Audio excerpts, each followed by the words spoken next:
right, no plans here, just discussion, asking questions. I'm curious, reading tea leaves here, and I'm wondering what the Iowa Hawkeyes Big Ten lineup is going to be. And I feel like we're getting more questions than answers based on what we've seen the last couple weeks lineup-wise. And so you have to ask yourself a few questions. One, does Iowa want to put their best lineup on the mat this year? Right? That's a question. We'll get back to that. Two, who's going to be available next year for the Iowa Hawkeyes? Who's coming back? Well, IA Wrestle's Ross Bartachek had a notable tweet, and he said, hey, these two did not participate in Senior Day. Nelson Brands and Zach Glazier. So, okay, why is that relevant? Well, Nelson Brands does have potentially another year, a medical redshirt year. And now you could be saying, oh, well, Nelson didn't participate because he was suspended with the whole thing and all that and just not participate. Well, it's not that, because Abe Assad, Tony Cassiope, they were all participating in Senior Day, and those two are caught up in the stupid gambling deal as well. So it's not that. So why didn't Nelson participate? Well, I know he had tweeted like, hey, this is why my NCAA career is over, but it seems like he's open to the idea of returning, right? Or at least maybe I'm reading way too much into Senior Day participation, but I think it's relevant. And so why does that matter for right now? Well, Patrick Kennedy's back next year. Michael Caliendo's back next year. If Nelson Brands is back next year, then, and you're bringing in Angelo Ferrari, then I think it actually makes sense to use Gabe Arnold this year. Because, one, if Nelson's back and he's truly a 74-pounder, then that's Gabe's weight. So now you want to use Gabe next year, right? For sure. So why not use him this year at 184, which is probably your weakest weight class right now in terms of production. It's that or heavyweight. So you can go from fringe qualifier, not scoring relevant points at NCAAs, to Gabe Arnold could place at 184 pounds. He beat a returning All-American this year. He's undefeated. He looked really strong against Wisconsin's Shane Legal. That's a match that, for Aiden Riggins, Legal, that would be a good win for him to get, right? And so them using Gabe there makes me wonder, well, for sure he does have dates left, right? But I think there could be other things at play as well. And I think you have to consider throwing out Gabe Arnold for the added benefit, and it gives you flexibility next year if you do want to redshirt him and he wants to go 74 next year and Nelson's there and he's 74, well then Gabe has a redshirt and you don't have to worry about it. But for this year, I think it makes a ton of sense to wrestle him. Get back to Gabe later. Heavyweight, they use Bradley Hill. Now, Ben Keeter, I think we'll see him against Connor Doucette in the Oklahoma State duel. I think quietly Ben is regarded as the better heavyweight in the room, the better heavyweight option for Iowa. Now, why does it make sense to use Ben? You say Ben is, he was playing football up till January basically, right?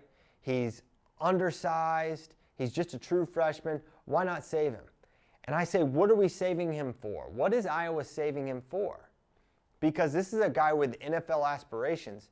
In 4 years from now, 5 years from now, if he is, because that's what you're saving him for. If you don't wrestle him this year, you're saying, and he's your best guy. If those two things are true, if you don't wrestle him this year and he is your best guy, you're saying, okay, 5 years from now, 4 years from now, that's the year we're saving it for. Well, you need a lot of assurances on Ben's football career not going probably the way he wants it to go, right? Because this is a guy that wants to play in the NFL, and if he does, at the end of his senior year, whenever he's done and going to declare, he's not going to be doing NCAA wrestling. He's going to be getting ready for the combine. He's going to be preparing for that. And so saving him for that year when ideally, and at least for Ben, he's going to be pursuing that dream, you use him this year. Now, I have questions on why he hasn't participated in some open tournaments and gotten a couple more matches so that he's not just single-threaded through stealing a spot at Big Tens if they're going to use him. But I think it would make sense if he beats Doucette or not, I think he's your better guy. And if you are trying to have your best lineup, I think Ben Keeter out there makes the most sense. Because at least there's an element. A dealer's, you got a chance, right? There's a possibility he goes on a run. He is a high caliber athlete. He's a junior world champion. He's done a lot of really great things in his college wrestling career, cadet world champion. He's really good. So I think he's their best option. And I don't understand saving him, because saving him for what? That's my point there. Brody Teske came out. He looked good. He has looked good this year for Iowa. He had 2 rough duel performances, one against Frost of Iowa State and another against Van D of Nebraska. Now, Jacob Van D has, one, turned out to be pretty dang good. He beat Dylan Ragusin last week. But 2, Brody's also beaten Jacob Van D. He won the Soldier Salute, where Colin Shriver and Cale Peterson participated. So I'm not sure what has happened that he's not the guy, but I'm wondering if him getting utilized here and winning in dominant fashion maybe is going to make it a little more of a competition headed into Big Tens. But it feels, while we had seen a ton of Colin recently, now maybe this was just a senior day gesture from the coaching staff. It could be that. But I'm not as sure. And I think in a race that's this close, you wonder what, if that competition is still very much in play for Brody and Cullen.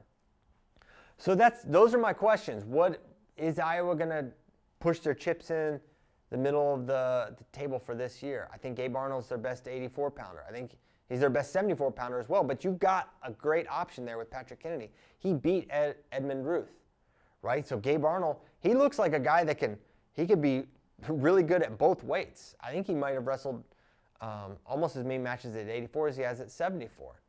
And really, he's got so much power. He moves so well. He's so fluent in so many positions that I think he's going to come in and he'd be an All-American contender from the jump. And so the question is, are the Hawkeyes going to use him? Are they going to throw him out there? Take a look at this Oklahoma State duel. Who's he going to have? The number 2 ranked guy in America, Dustin Plott. Plott has had a great year. Plott's incredible at getting to legs, attacking, finishing. He's looked really strong throughout the season. That's a huge test. So if Gabe Arnold, if he wrestles 84 and he beats Dustin Plott, I think that the hand gets forced there almost, and you have to use him. I don't know if they will, and they may be trying to wait to have to do that, but I think with the potential return of Nelson Brands, I think it makes a ton of sense to use Gabe Arnold this year.